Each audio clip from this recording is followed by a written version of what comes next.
CBS가 기후위기 시대에 더 이상 미룰 수 없는, 더 이상 미뤄서도 안 되는 탄소 중립 실현을 위해서 무엇을 해야 할지, 또 무엇을 할 수 있을지 심층 취재했습니다.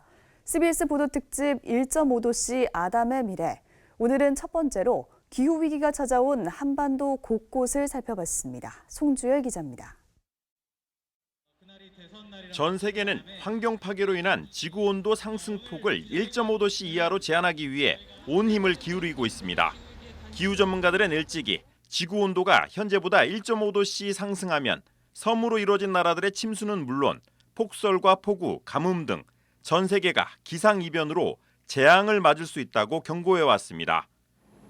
탄소 저감, 탄소 중립은 미룰 수 있는 것도 미뤄서도 안 되는 상황. 우리나라는 괜찮은 걸까? CBS가 지난해 말 기획 취재를 위해 오대산과 설악산, 태백산과 함께 102대간 생태축을 이루고 있는 한백산 일대를 찾았습니다.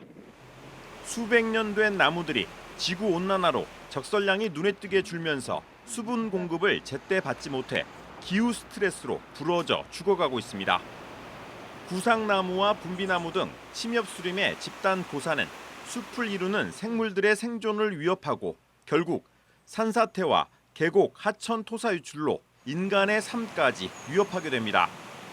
이러한 숲의 기후 스트레스 현상은 한라산에서부터 지리산, 태백산, 오대산, 설악산 등 전국적으로 나타나고 있습니다. 이 침엽수 한 종에 연관되어 있는 또 다른 생명체, 생물들이 100여 종이 있다는 거죠. 토양의 미생물부터 곤충, 그리고 여기와 먹이사슬에서의 여러 영향을 주고받는 그런 동물들까지 포함하면, 근데 이렇게 이제 계속 집중적으로 고사가 되면 그런 생태계의 교란이나 그 밖의 생태계의 균형이 그물처럼 연결되어 있던 이게 하나가 툭툭툭 깨지는 거죠. 경북 달성군 현풍읍의 한 양봉 농가. 60년 동안 양봉을 해온 농부는 한평생 해온 양봉을 그만둘 위기에 처했습니다. 보시는 바와 같이 벌통 앞에는 수십 마리의 벌들이 죽어가고 있습니다. 이걸 낙봉이라고 하는데요. 과거에는 찾아볼 수 없는 현상입니다. 정상적인 벌통과 그렇지 못한 벌통을 비교해보면 대부분 벌통에서 정상적인 벌통의 3분의 1 수준의 꿀벌 개체수가 꿀을 모으고 있는 것을 확인할 수 있습니다. 내가 통계적으로 봤을 때는 40에서 50%. 내가 원래 40% 봤는데 좀 더 죽었어요. 남은 벌도 건강하냐? 건강하면 빨리 생존이 가능한데 남은 벌도 지금 사라지고 있습니다. 이제 아까시대에 가면은 한 60% 이상 없어지지 않겠나. 올해는 벌차 싣고 고속도로 올라가는 게 굉장히 드물 거라고 봅니다. 우리나라에서 꿀벌이 사라지는 원인 분석은 다양합니다.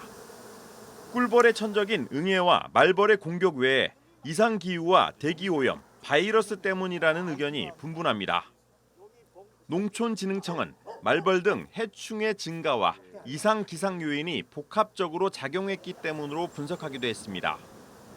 비관론자들은 전 세계 식량작물 100종 가운데 75종이 꿀벌의 활동으로 생산되는 점을 들어 인류의 생존을 위협하는 징후로도 받아들입니다. 하늘에서 내려다본 강원도 동해안 산불 현장.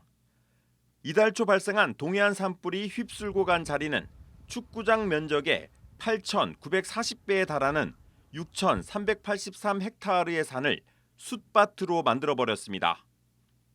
환경단체들은 기후변화에 따른 호주와 미국의 대형 산불이 남일이 아니라고 경고하고 있습니다.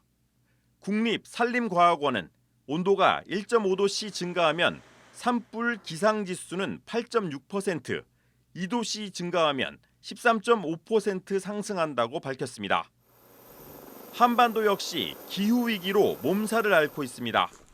지구 온도 상승을 1.5도씨로 막기 위한 실천, 우리의 미래를 위한 의무입니다. CBS 뉴스 송주열입니다.